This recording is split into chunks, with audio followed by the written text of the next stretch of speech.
He tries to define a woman by what is absent rather than what is present. Let's make sure that we search up and erasure and silencing. Good morning and welcome to Inauguration for the inaugural ceremony of the one-week celebrations of International Women's Day 2023. Let's begin the program with an invocation, and I would like to invite the singers of Amrit Varshini Club.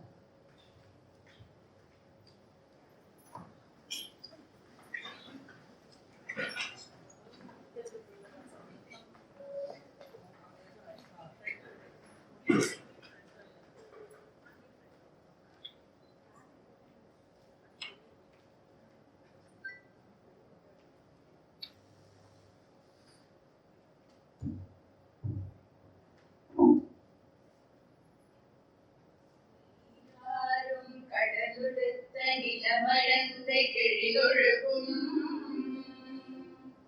சீராரும் வதனமென திகழ்வரத கண்டமிதில் தேக்கனமும் அதிசிறந்த திராவிடனல் திருநாளும்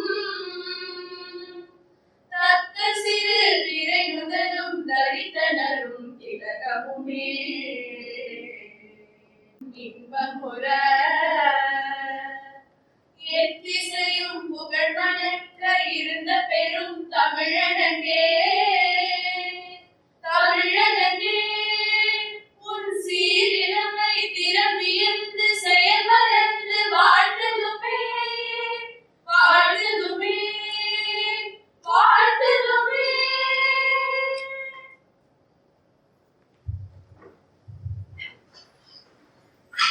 Thank you, everyone. Now, let me invite the dignitaries to light the lamp.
Thank you, everyone.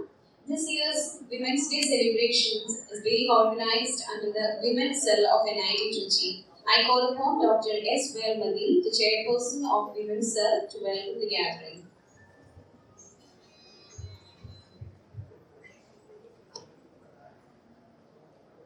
Good morning, everyone.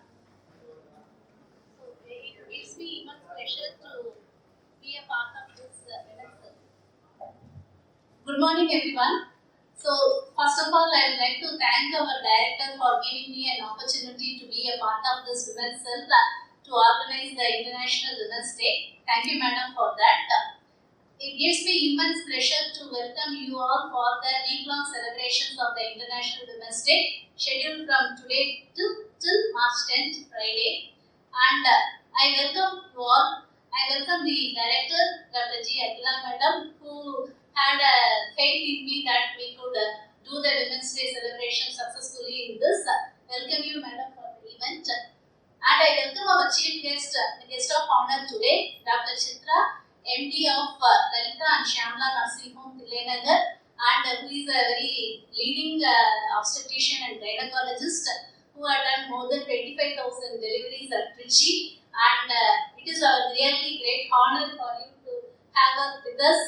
And today she will be talking on women health and well-being. And it is a right choice that Madam has accepted to inaugurate the week-long session. So I hope that we have enough fun-filled activities as well as guest lectures and a lot of events for this 4 days, 6th to 10th. So the last day we will be having with us our Governor of Telangana and Lieutenant Governor of Puducherry, Dr. Tamilisai Soundararajan Madam, will be honoring with her presence on the International Women's Day celebration.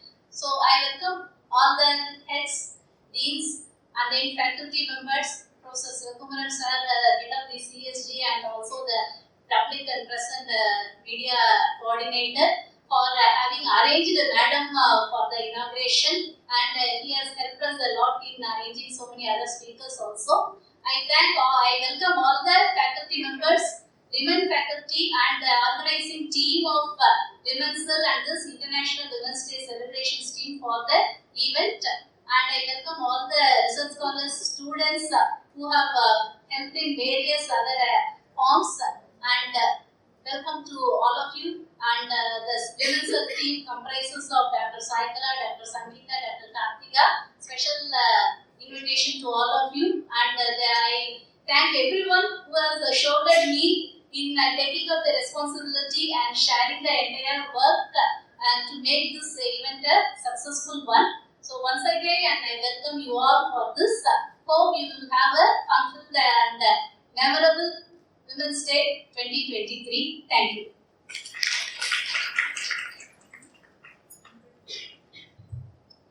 Thank you, Madam. Before we proceed further, I request our respected Director, Dr. G. Akhila, to felicitate the Chief Guest, Dr. S. Chithra. Madam, please accept the token of our appreciations for your time, energy, and your presence here.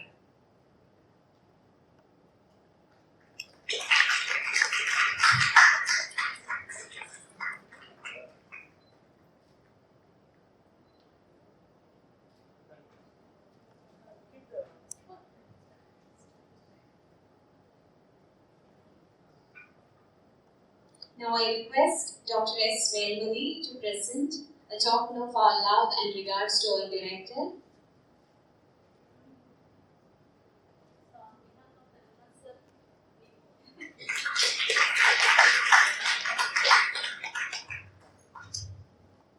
Thank you.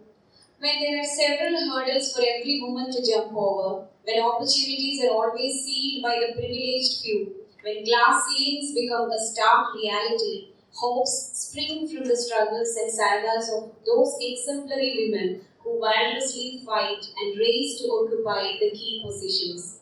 We are proud to have a woman director who confidently manages to build a team to run it and to elicit the best offshoots for every endeavor that she takes up. Let me proudly welcome our dear Director, Dr. G. Akhila, to deliver the presidential address.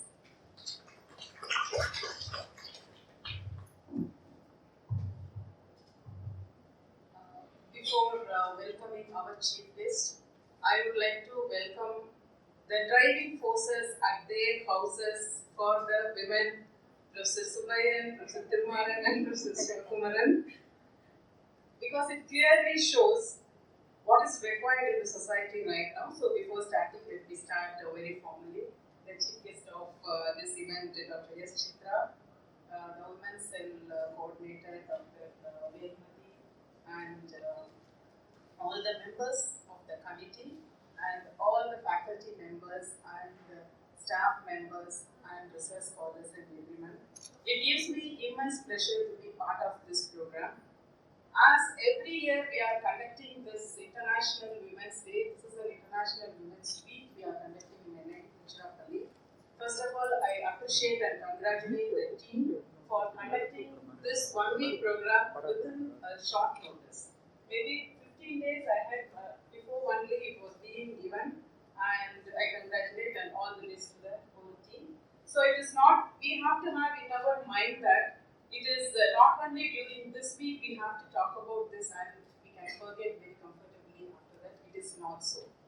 These kinds of celebrations will give us in our mind what we have to do regularly or in day-to-day life. As you know, the theme for this International Women's Day in this 2023 is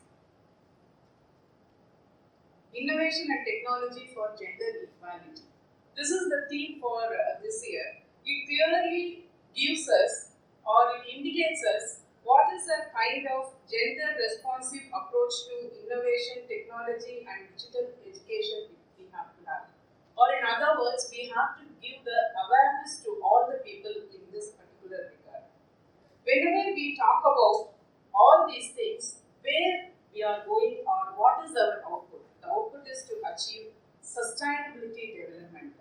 So next in our mind, we have to think about what we are supposed to do in this particular theme. So if you see the statistics clearly says 37% of women do not use internet. We have to think whether is it because it is not available or they are not allowed to do it. Okay. There comes the difference between the equality and the equity. So always the society, we have to try or work hard towards that innovation and technology for that gender equality.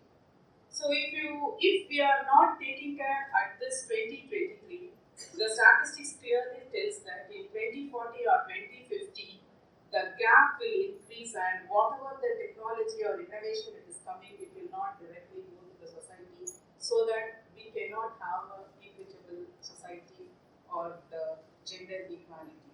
So in fact, that will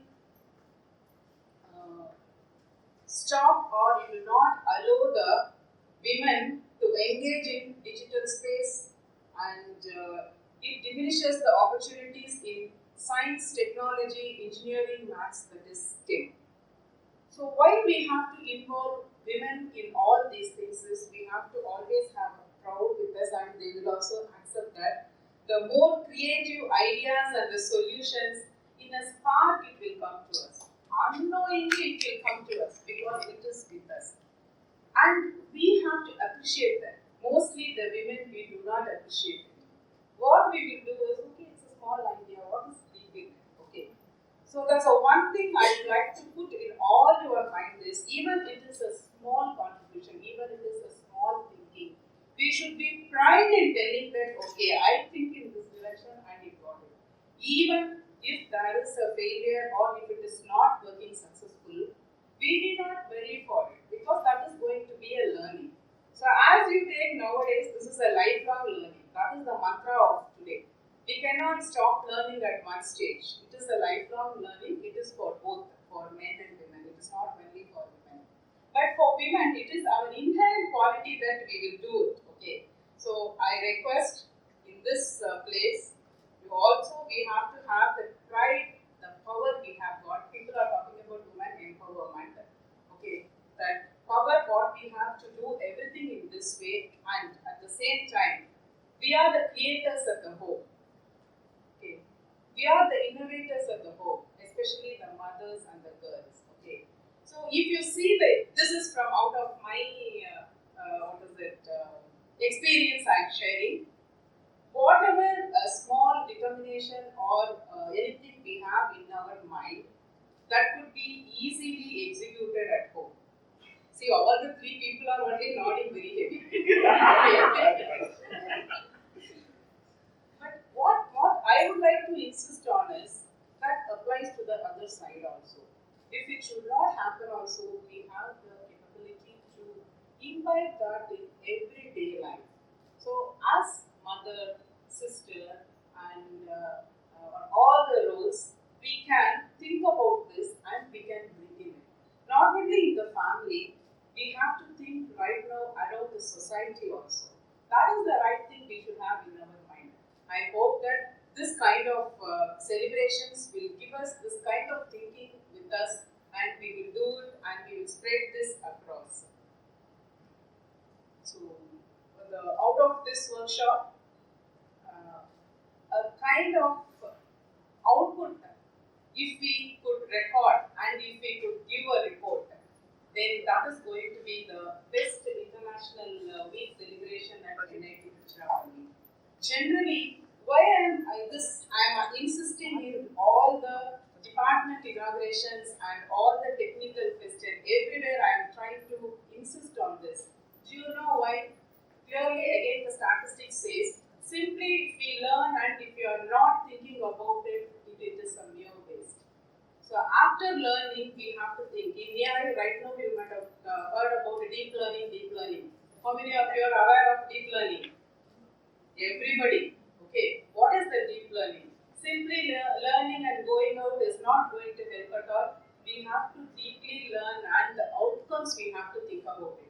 When we can see the outcome, whatever I am learning, I should be in a position to readily share with others.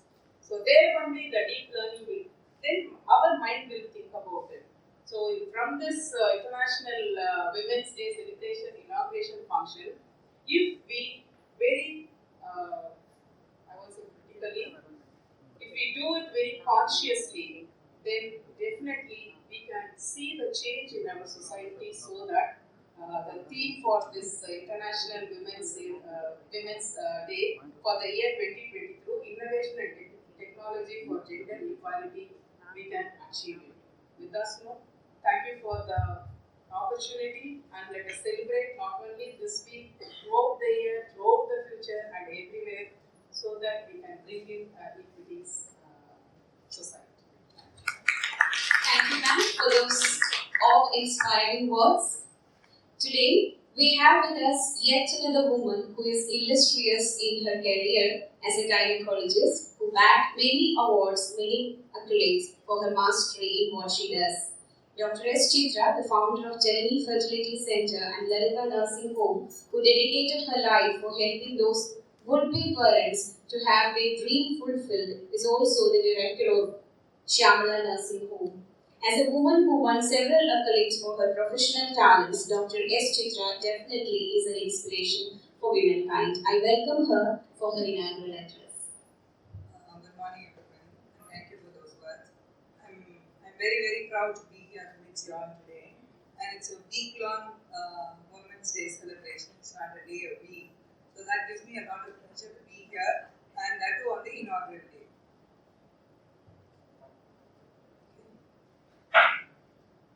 I thank the director NIT, the organizing people, the human being of NIT, and Professor Shivkumar for extending this invitation. And it's such a pleasure to keep reminding or doing it every day. You know? Somebody tells you only March 8th is a Women's Day, but it's not so. We should cut and through this day every day and keep thinking every day is a special day for each one of us.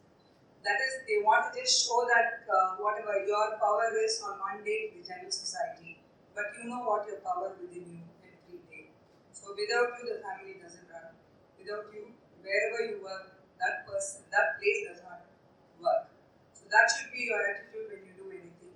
So there are a lot of aims every year that comes across the Women's Day. There's one particular thing against which they work for the whole year. So this year she was telling me this innovation and technology that should be provided to all without any discrimination between the genders.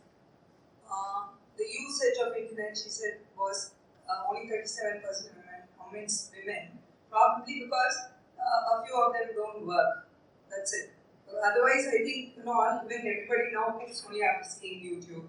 So usage of internet amidst women not being very common is not something that you can take very easily. But in the rural areas, you should go and promote that. This can be used even for cooking. That's what I was thinking when you were talking about it.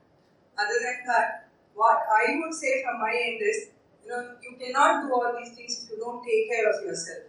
I come to my subject again. See, I think we should all feel that we are very important and we should know that we should take care of ourselves. So if the woman is alright, the rest of the family is okay.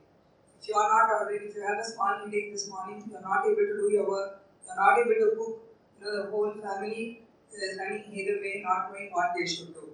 Nobody cooks even food for you, neither do they have anything for themselves, they don't reach anywhere on time, everything goes bad. So we should know how to take care of ourselves and we should be a good support to the family, to the society and to the country. Thank you all. Again, I wish a happy Women's Day to each one of you here. Thank you.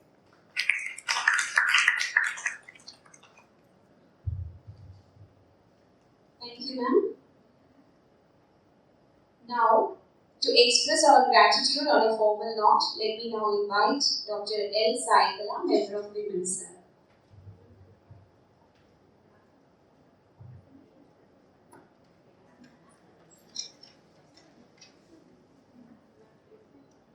Good morning to one and all present here.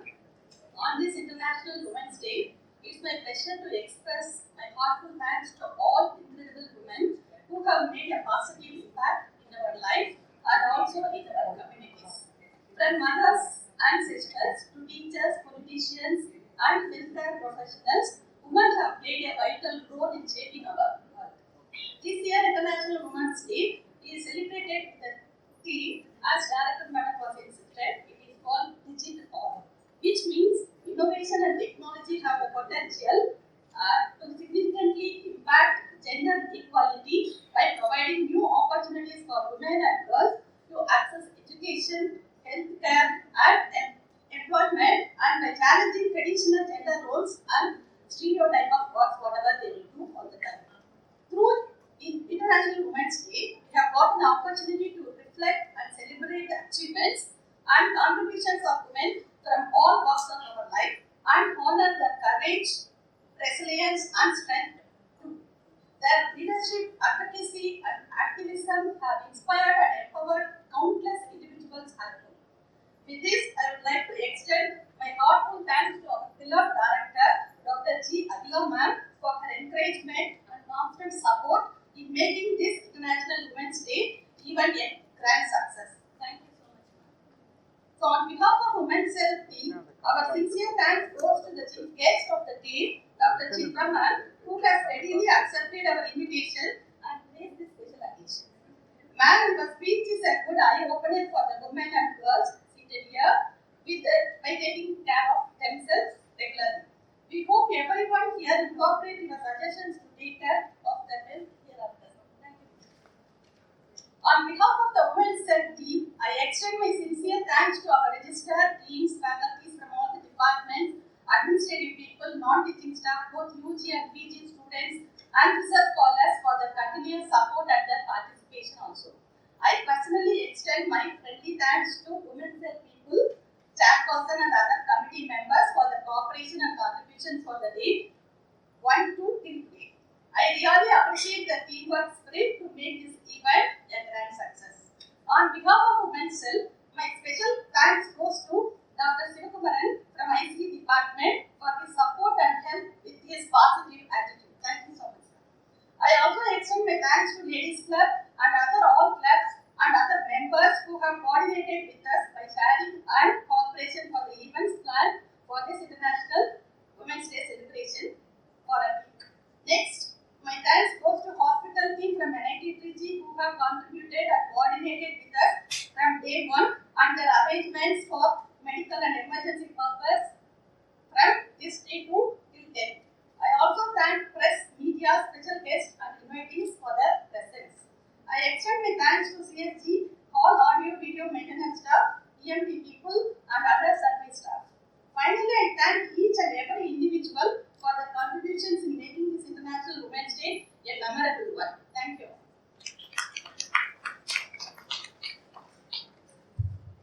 Thank you, madam. So, we are on to the finale of the program. So, the meeting is declared over and we will now listen to Chithra ma'am on women, health and well-being. Thank you. We exist from where we begin and how we go about. So that's what I was telling earlier also. So it all depends on the communities, the countries, and ultimately the world are only as strong as how the women are in their place. So women's health is the most important thing that you have to bother to make the family, the society, the country do well. So are we talking about women's wellness, physical harassments, violence against women is still spoken of, and last year it was one of the themes in which all we doctors or gynecologists of India were working against, because violence against women, be it at home or in the workplace, is still existing, and and you have to fight out and come out of it. So you have to be equipped with knowledge to know how you have to fight out of it. Physical harassment, that's what. And emotional turbulence, that's always there, whatever way. So your mental stability should be very strong and you should know really what you are and your power is within you. So you have to make sure that you are strong mentally as well. And social insecurities still run very, very high. We keep seeing in the papers every day about how women get nagged. So we have to know about it. And economic liberation, is it still there? All of us sitting here are working, but still we have to think for ourselves whether we are totally economically independent. I do not know. I've been working for the last 40 years, but I'm still not very sure whether I'm economically independent. So all these things are there which has to be addressed, and we have to be mentally and physically strong to face the situation every day in our life. So self-care is not self-indulgence, it is self-presentation. So you have to make yourself prepared to accept all the above said eventualities that you will face every day in your life. So what are the main health issues that we women face as we approach adulthood from adolescent age group or younger age group? When you are very young, somebody feeds you, somebody tells you what you should eat and what you should not eat. So you know what you're eating, sometimes you don't know even what you're eating, but you're forced to eat what is good for you. That's all that happens. But as you grow into an adolescent, and you become adolescent there is a big fad for food, so you do not know what you're choosing is right or not. But that's the age where you try to revolt against whatever people say is good for you. So you start behaving like an adult, but really you're not an adult. So you do not know what you're choosing is right or wrong. We have crossed all that areas, but still you will be having youngsters at home who are giving you enough trouble in that age. So you can think about it and tell them what is right for them. And anemia is one of the most commonest disease even till now in India, which is again brought in because of poor nutrition that women face. So do we understand about anemia? Do we know that so many people suffer from anemia? How do we recognize that they are anemic? We people who are sitting in these urban areas really don't understand, or people who are educated think that we are not anemic and we are taking care of ourselves. We are eating good food and all that. But sometimes we are wrong. When we go and get ourselves tested, to our surprise, we find sometimes that even we are anemic. We are not really as good as what we think, very healthy. Okay? So in India they say it's about 25% of men between the age of 15 and 49 are still anemic, and 57, more than half the number of women are anemic between the age of 15 to 49. And 31% of the adolescent boys and 51% to 59% of the adolescent girls are anemic.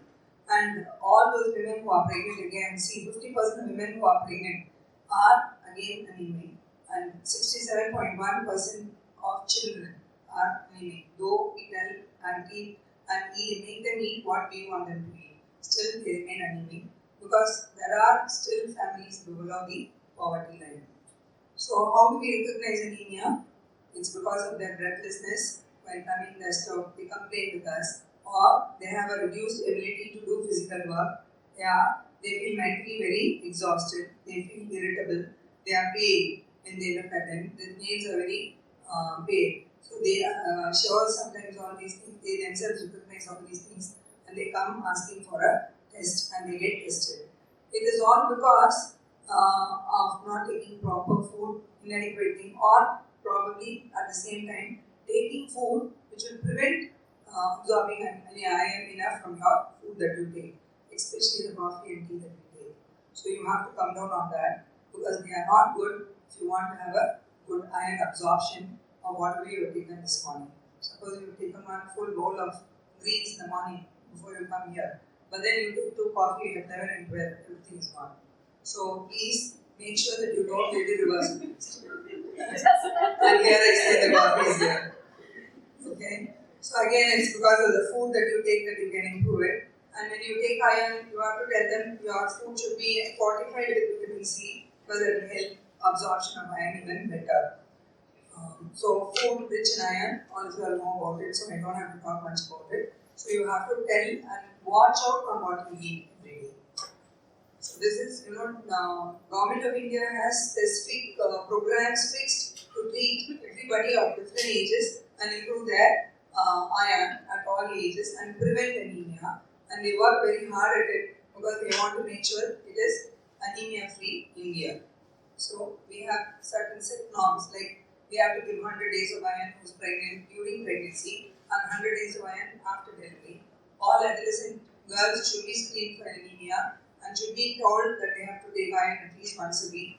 Deworming is another big headache in India. So young children are asked to get dewormed every 2 months. Adolescents are asked to deworm every 6 months. And even during pregnancy, we ask them to take at least once a deworming tablet. So that's how nutritional anemia plays a role, an important role in a woman's life. And women are considered more anemic than men because of the menstrual loss. So anemia is an important area which we have to attend on to. The next important or the most striking problem these days is this obesity and women's health. So obesity is a latent disease. We don't even recognize that it is a disease. And the WHO has declared it as a non-infectious, non-communicable pandemic. So it is that large in number now. It is rampant. Everyone is overweight. Everyone is obese. You don't see normal BMI. And more and more when you read into literature, you find the BMI is going on coming down. And more so for Asians. And they keep saying Asians are more at risk. So really we do not know where we land. And obesity is the biggest headache that all of us face every day in our life. So we should know how to curtail it. That is more important than knowing about other things. Now, how do I measure? How do I say you're obese or you're not obese? I can either do a skin thickness. There are calipers which will measure the skin thickness at various areas. About 15 areas can be chosen, and you do the skin thickness and find out the very laborious because I have to do it at 15 places. Then I have to do a average. Then I have to astronomy the common normogram. Then tell whether this is. So it's very tedious. We don't follow it very often. This BMI is body mass index, the most commonest thing all of us practice in practice. When you come to the hospital, everybody checks the weight, they measure the height, and then immediately they say, oh, your BMI is 30. That means you are already obese. Your BMI is 25, you are overweight. Everybody gives you a caution there. So it's written in red, it is written in blue and all that there. So BMI is the commonest that we do as a measurement. This waist-hip ratio is becoming again very useful index again. You have to measure your hip and the waist and divide the two and then find out if you are more than 8 is significant. This gives us more about the diseases that obese women can have, especially the cardiovascular risk increases when your waist ratio is more than 0.8. Okay, so this not only just stops with generally we think obese women are just obese, they can't do anything, they will be panting and they go up and down, and probably they will not do well or they will not be presentable. All that is what we think of. But it's not that, because it brings down your esteem. You have a low esteem on your own. You don't feel very confident. Try losing a few kgs and somebody tells you you've lost weight. The next day you are more presentable than the other days. You want to dress well, you want to present yourself better. All this automatically switches on because your mental feel is good. That's what it means. So definitely all obese women have a low self-esteem. So that's the biggest disadvantage of being obese. But it does interfere into your medical problems as well. That's what the reproductive cycle itself becomes very bad. Those who are obese can become polycystic ovarian disorder syndrome patients. So there they have an irregular cycles. Thereafter, the menstrual disturbances cause a lot of trouble. They get their periods once in 3 to 6 months. Bleed for 10 days, 15 days, incapacitating them to work. So all this is a problem. And when it comes to infertility, once you're married, after that you don't really achieve pregnancy as what you would expect. Then you want to become pregnant next June. You plan that in January when you get married. And it doesn't happen. Immediately depression catches on more. Then somebody walking into the doctor's chamber and asking them why it has happened.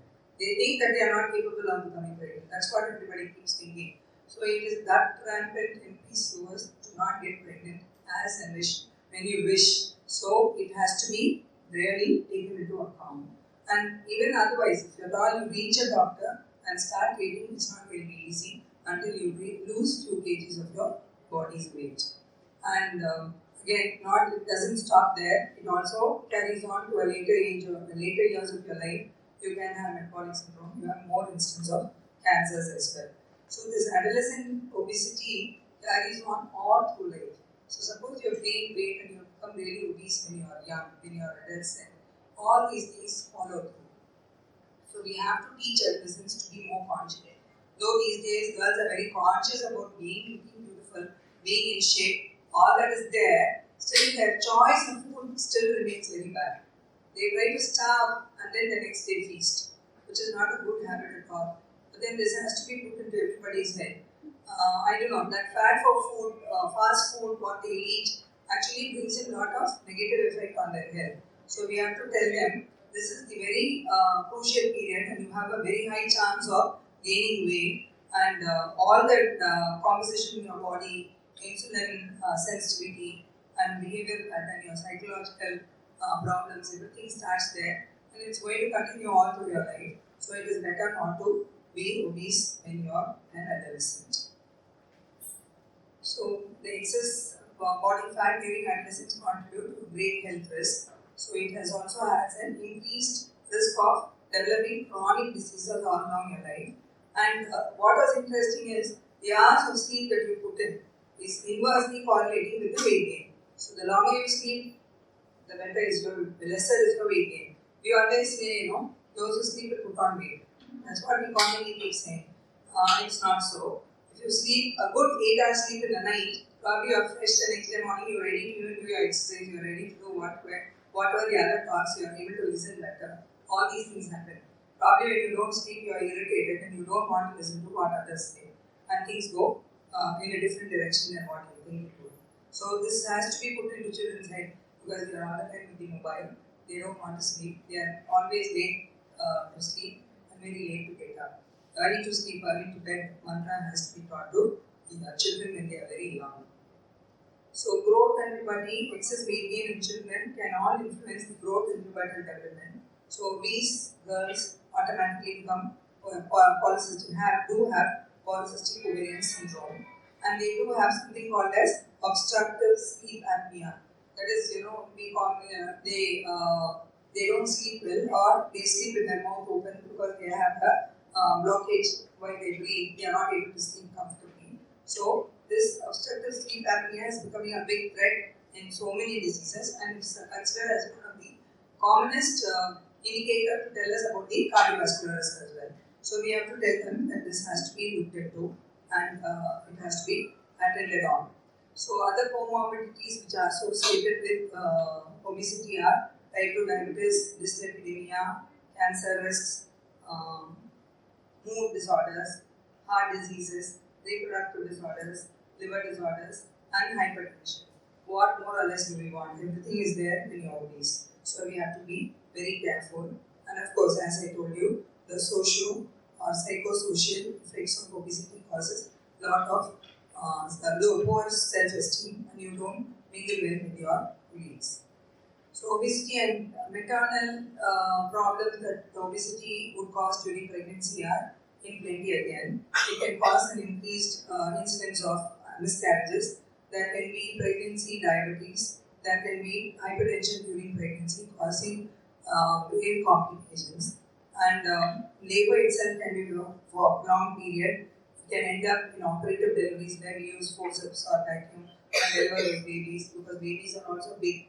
Because the mother is big on the gestation diabetes, they pass on a lot of sugar on the baby. So babies tend to grow big. So babies don't come out on their own very easily in spite of the mother's effort. So we have to help them to get the baby out. Because they have been using instruments, there has been higher risk of infection. And obesity per se itself can cause thromboembolic phenomenon. That is, there can be blood clotting everywhere in the body. And during the postnatal period, because suddenly there is lots of urination and all the fluid that is being collected over pregnancy is getting lost as soon as you deliver. And there can be slowing of all the blood in the vessels and it can cause thromboembolic phenomenon. And everything put together will cause a lot of debilitation to the mother. So when it comes to the baby, again, babies can be delivered prematurely. the babies can become big, that is macrosomia. Then again, the babies can have trauma because we have used instruments to deliver them. And all these things are there. And above all, big babies, when even in the womb, they are already genetically encrypted to have medical disorders later in their life.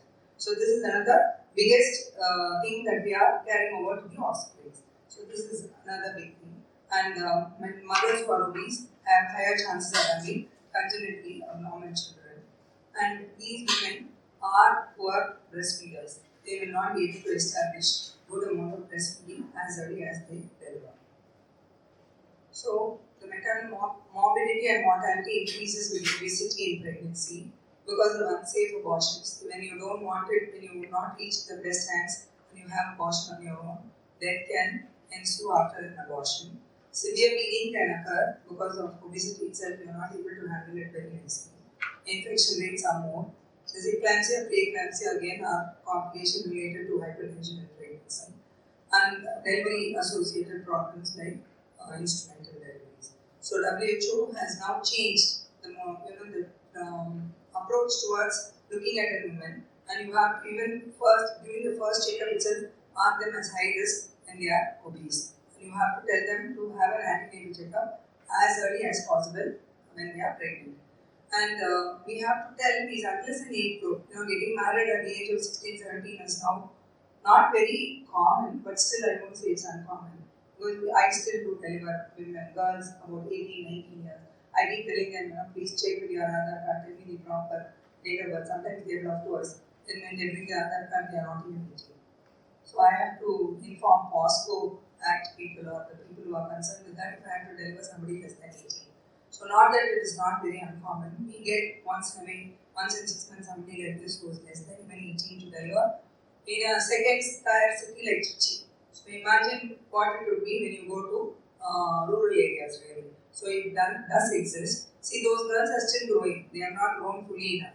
So we keep telling why 22 is the age is because till then your bones are growing. And all the investment that you do for your bones to remain strong is what you build up as your health within that years. So at that time, if she's going to not be looked after her, not looking after herself, but she has to share all the nutrition that she has with her child, it's going to be really bad. And it's again a big risk of women and the adolescents delivering. So we have to tell them that it is bad. So not only these, what are the other obesity related disorders that we have to think is, yes, as you grow older, you have a higher risk for diabetes, hyperlipidemia. Hyperlipidemia is another problem. Hypertensive disorders, cardiovascular disorders, sleep and respiratory diseases, stroke and infarction in the brain is very common, and above all is cancer. So we have to be very careful. See, they say when your body mass index is more than 30 kilograms per kg body weight per meter square, then you have 28 times an increased incidence of developing diabetes. And when you cross 35, it is as high as 93. That means every other person is definitely going to be diabetic. You are going to be really high. So we have to be very, very careful. And see again, the risk, heart disease risk is going to be twofold if you are going to be obese. So we have to be very, very careful about it. And all this, when we say, heart diseases are very uncommon in premenopausal women, because we have a protective hormone called estrogen circulating within the body till your menopause. So that protects women. That's why the incidence of heart attacks are less in women compared to men before the age of 45. But then that protection, whatever the estrogen offers, is all totally nullified with obesity coming into play. So there is no use being still a premenopausal woman, but still you have a higher degree of developing all the complications. And sleep disorder again, you have an overall sleep loss, and you have a bad behavior. And all this is not because you have habituated yourself to sleeping less. It's also there in that disease because you have something called as obstructive sleep apnea, and that causes, because there is a block in the nasal airway, you are not able to breathe properly. That's why you get up in the night and you are not able to fall asleep again. So obesity is one biggest. Abdominal girth is very big. You will not be able to breathe well because the diaphragm doesn't work the way it should work in the body.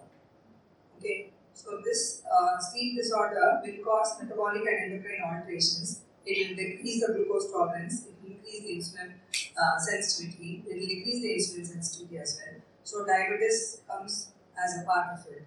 And increased evening raise in cortisol, so you get more tensed and definitely incidence of obesity actually increases with that. And increased level of ghrelin and then levels of leptin. All this again increases your appetite, so it becomes a vicious cycle. Obesity causes this, and this causes obesity again. So this you have to break the cycle and become better. Only then the obesity problems comes down.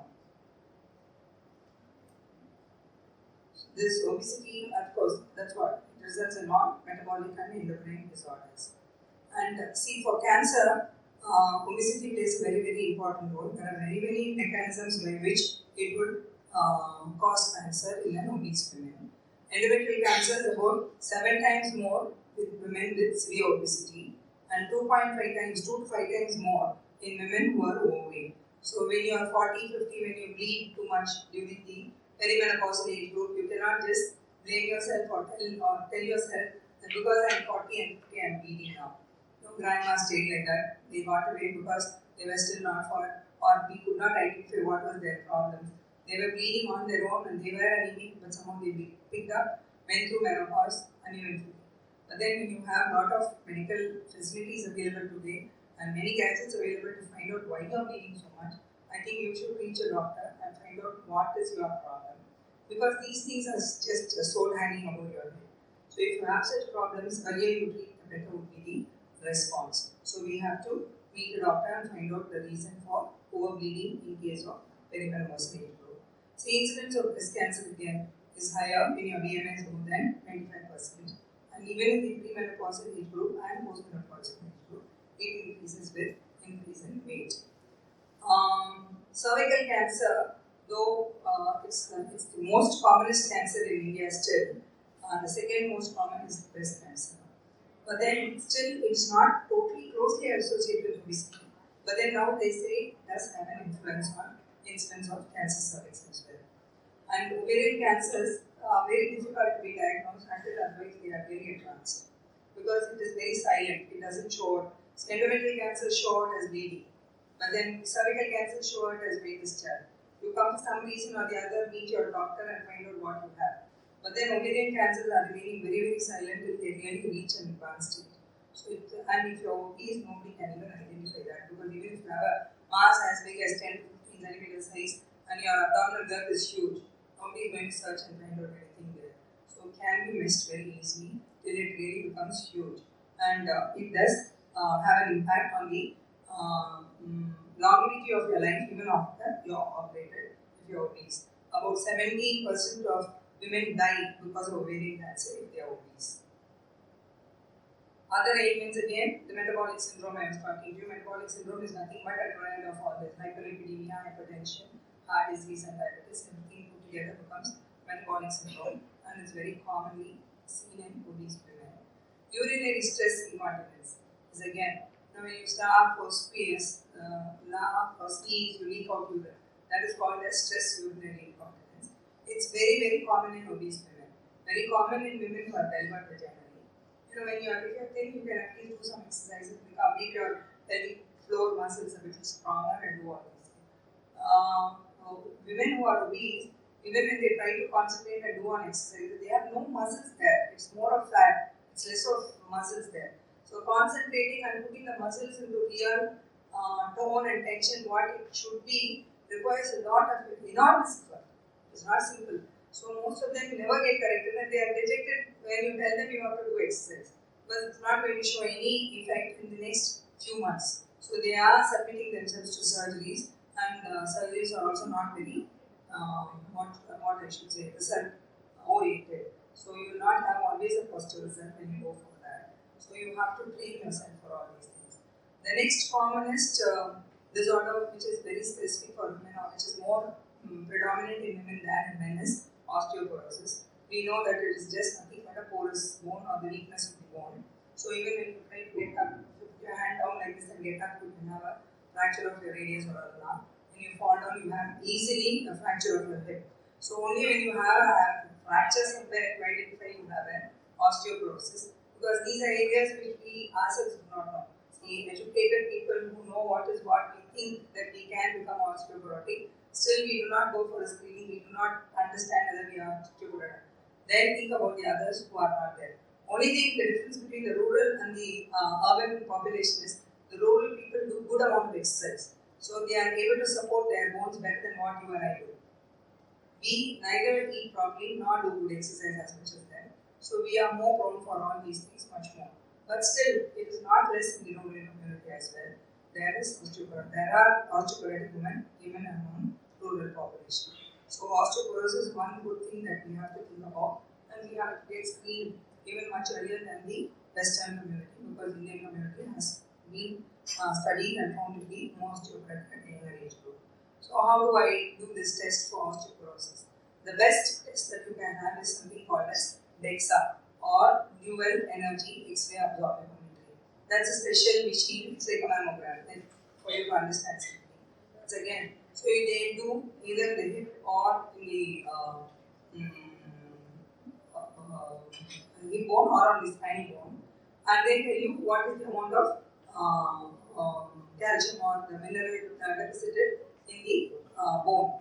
So if you are good, then it's fine. If you are not good, then you have to take care of you. But then, unfortunately, these machines are not available in plenty. I don't think we have one in Trichy at all. So we go with something. We have another small machine where we measure the bone density at the level of the heel, smaller bones. Like you can do a betting or you can do in the heel and all that, and find out what is your own mineral density that is there. And you do with the T-score. And if it is below -2 standard deviation, then you know that you are osteoporotic. Anywhere between 1 and 2.5, you know you are osteopenic. So you have to start working on it. It's not just following calcium that will be sufficient.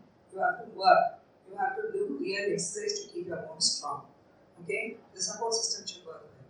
The muscle should be strong to hold your bones well, so that when you fall, you don't have a fracture. So that's very important in the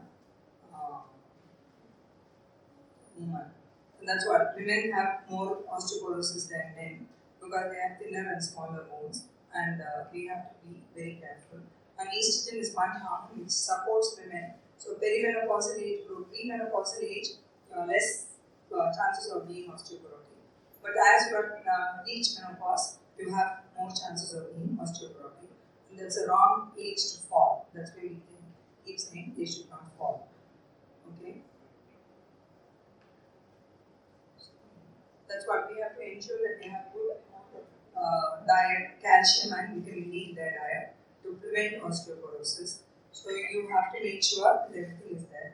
So vitamin D deficiency still is widespread in India, in spite of having good amount of sunshine everywhere, because we have started staying more indoor than we are outdoor. So that's the problem. And the skin pigmentation and clothing habits, covering ourselves totally. We have to expose our hands and legs to get more of vitamin D being generated in the body.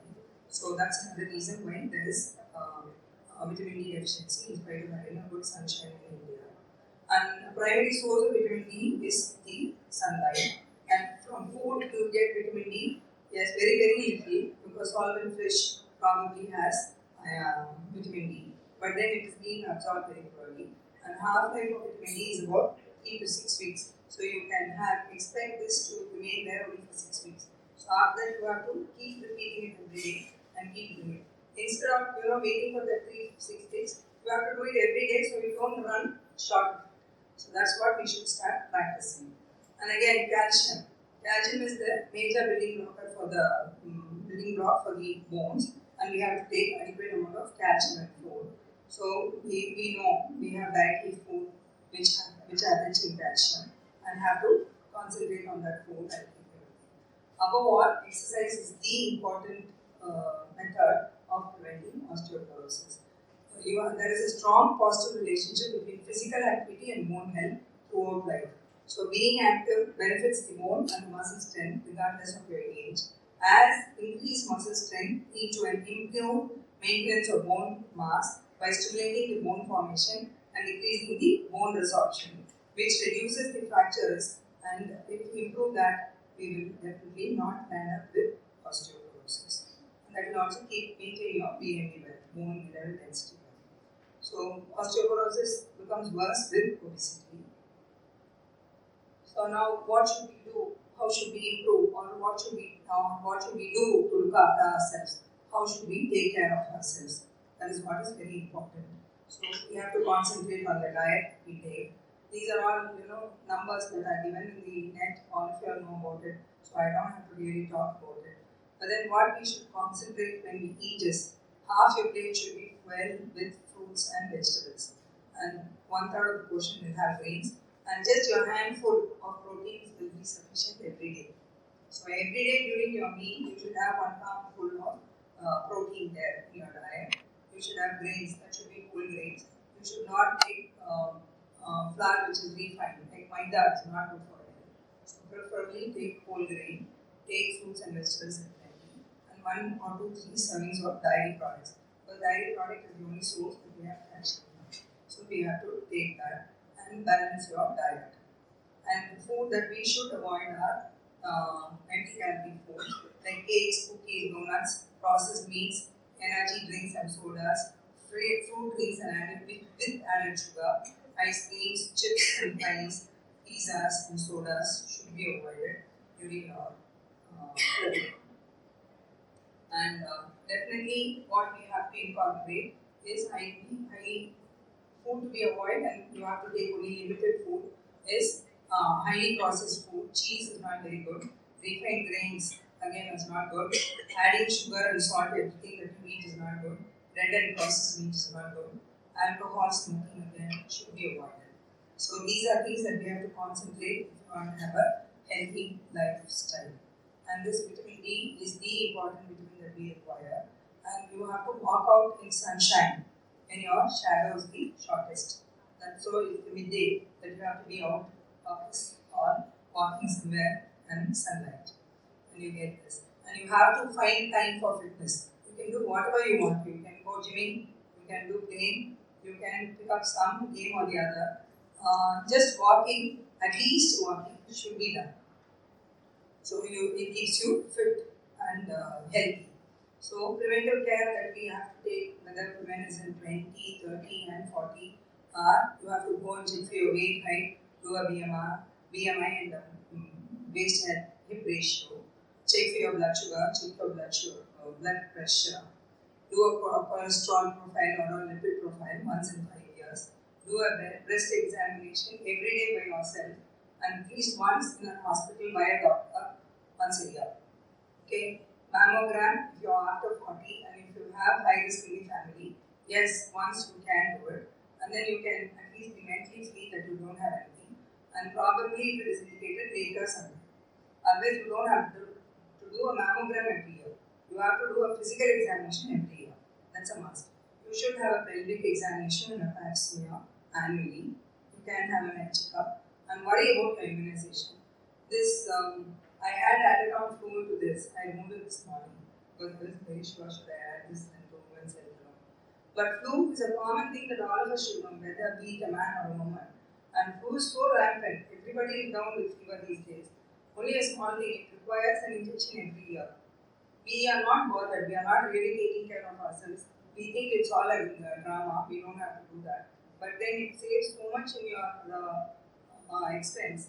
If you think of going somewhere, sitting for some time, getting yourself checked whether you have flu, and then taking treatment and feel that malaise that you have, even after you are recovered from the disease, you are not going to be fit to work for another 2 weeks' time.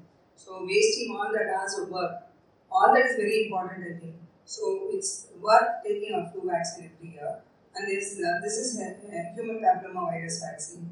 What I mentioned is that is specific for women.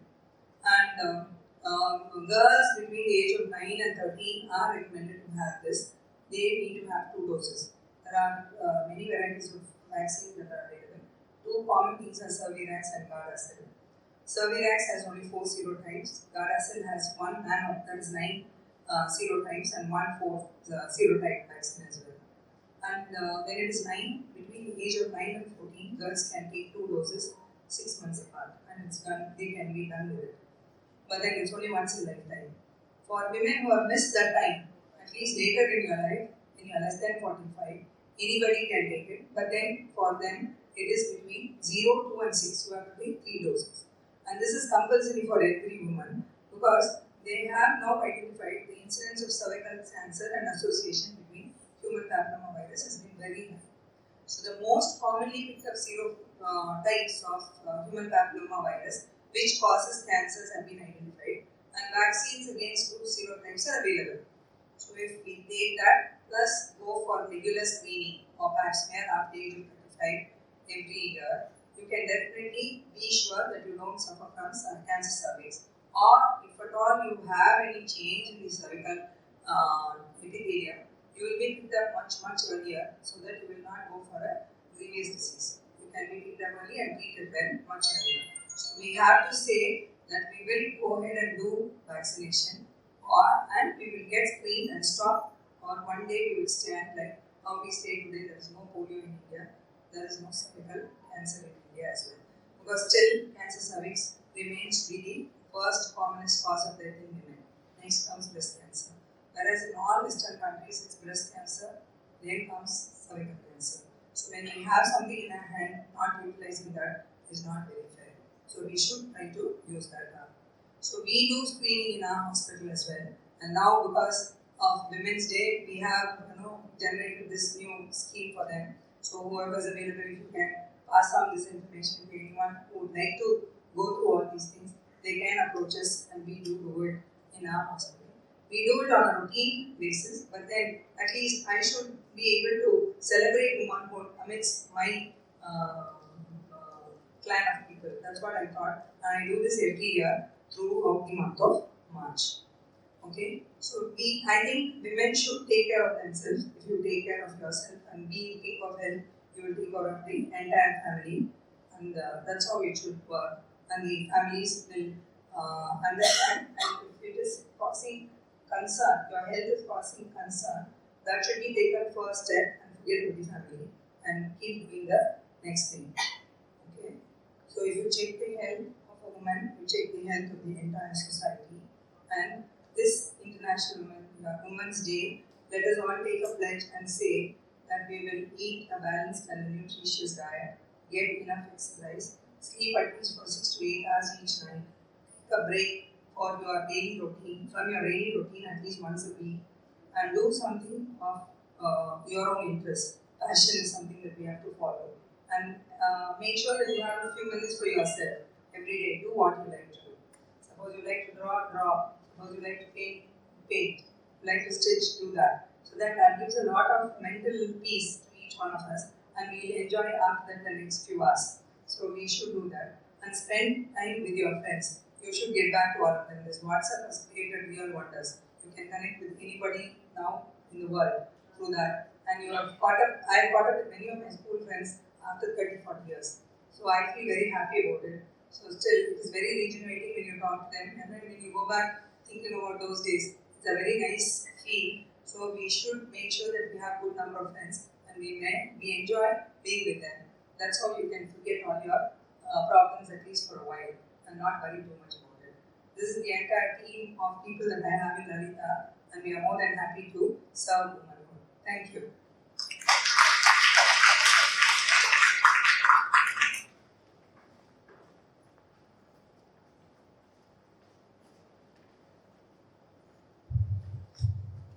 If there are any comments or clarifications, then please interact with ma'am.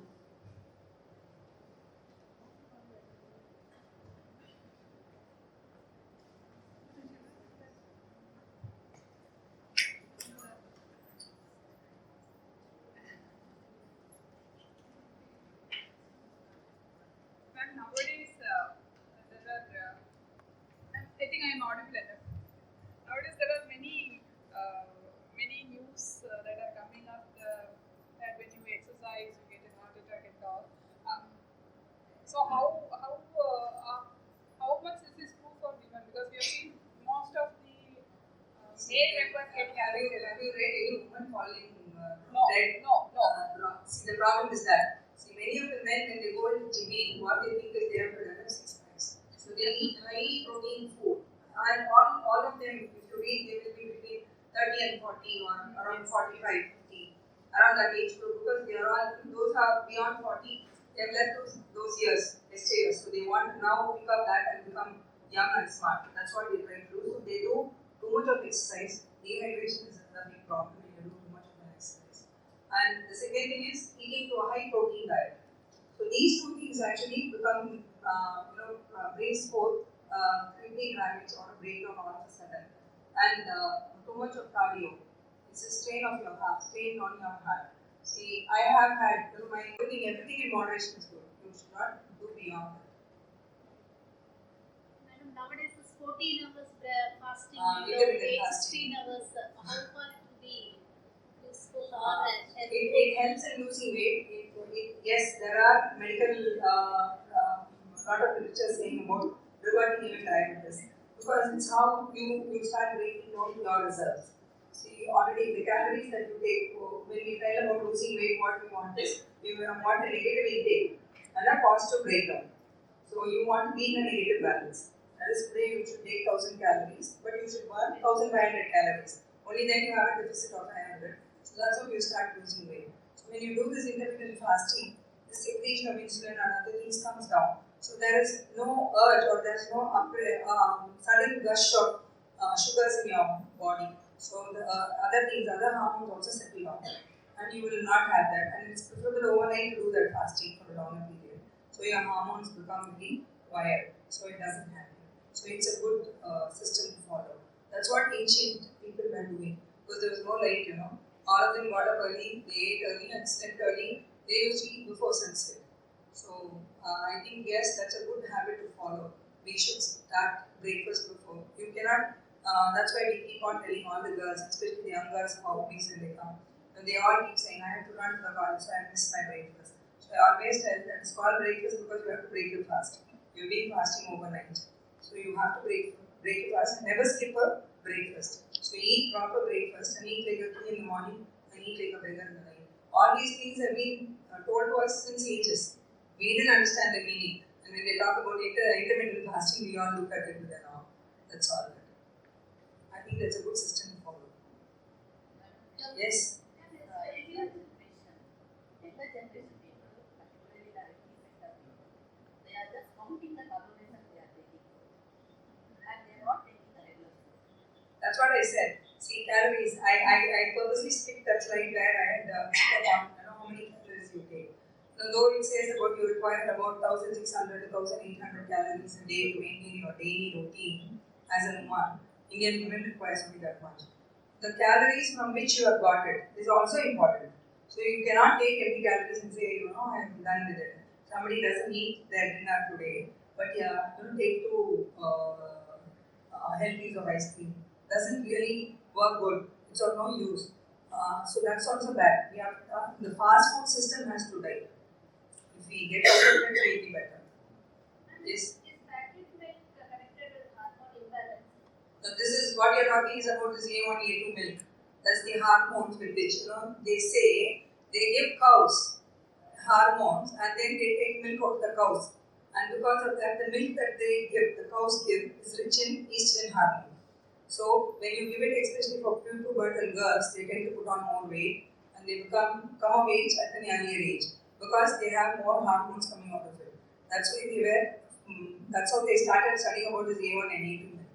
If you can really rear a cow in your house, get cow, which is fed properly, organic food, and get milk out of that, that's the best. But then when you don't have all these packet milk is much better because they are all at least pasteurized. You don't have to really sit on that milkman who comes and melts in your house because you do not know how clean was his hands when he was really milking the cow.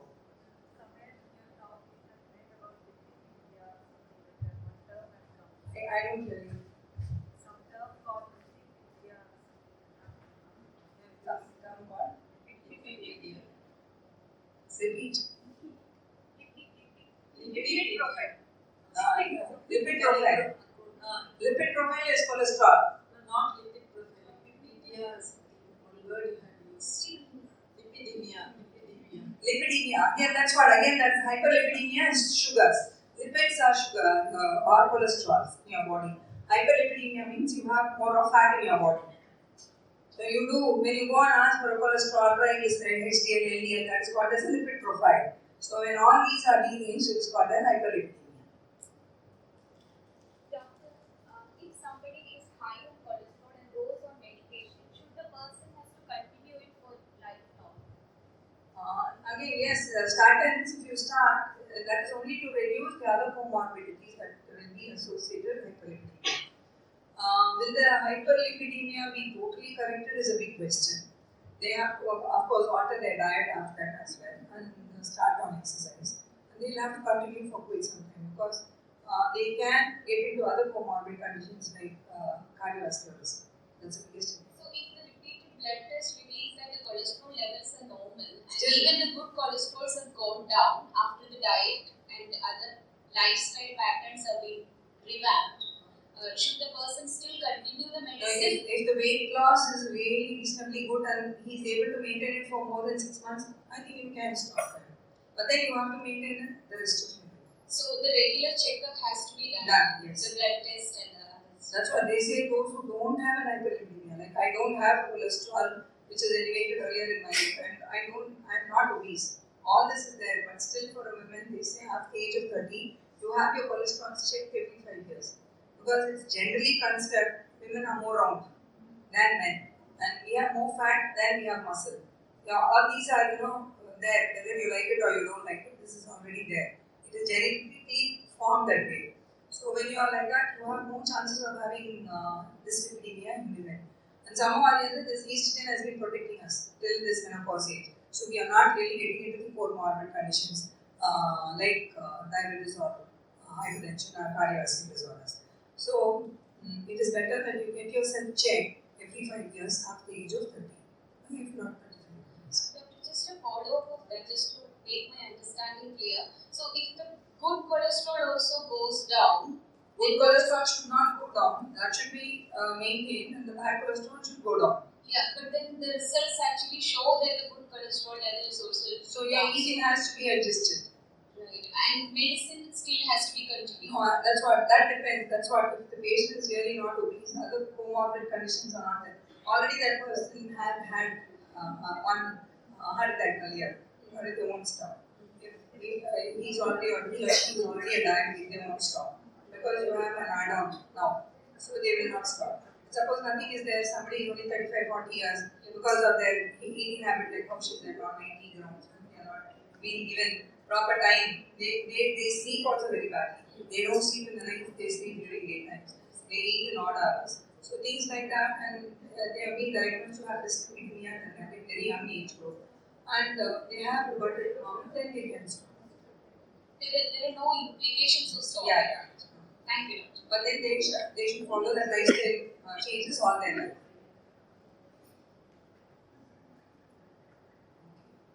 Okay, yes.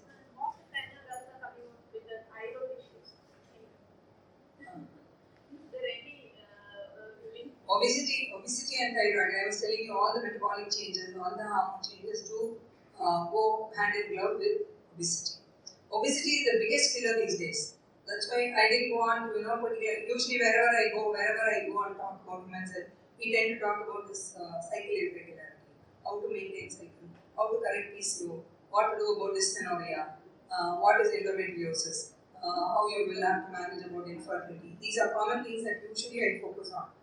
I didn't purposely do that here. I brought in only the key factors, or I presume that it would be only the faculty and not the students.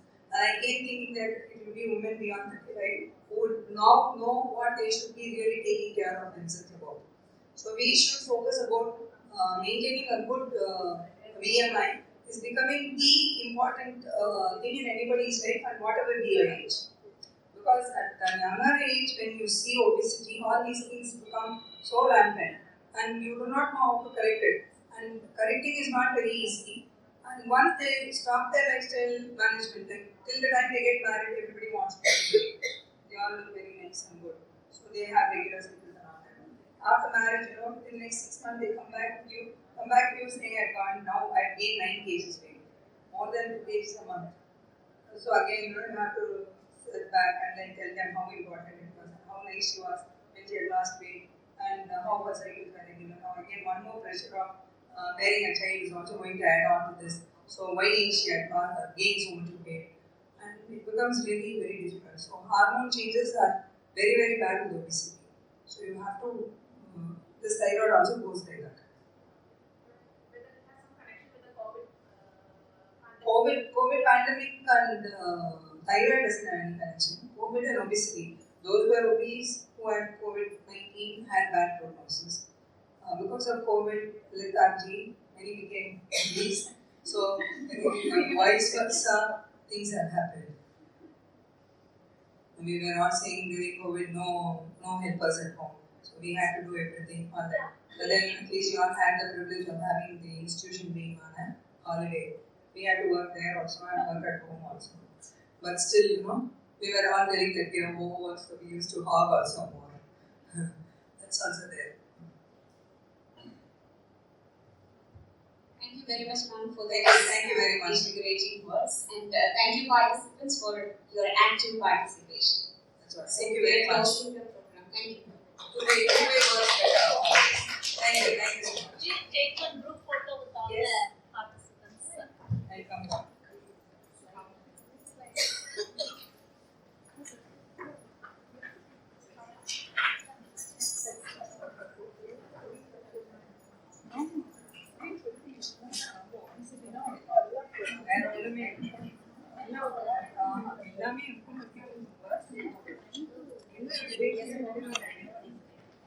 You can stand up there. Constant.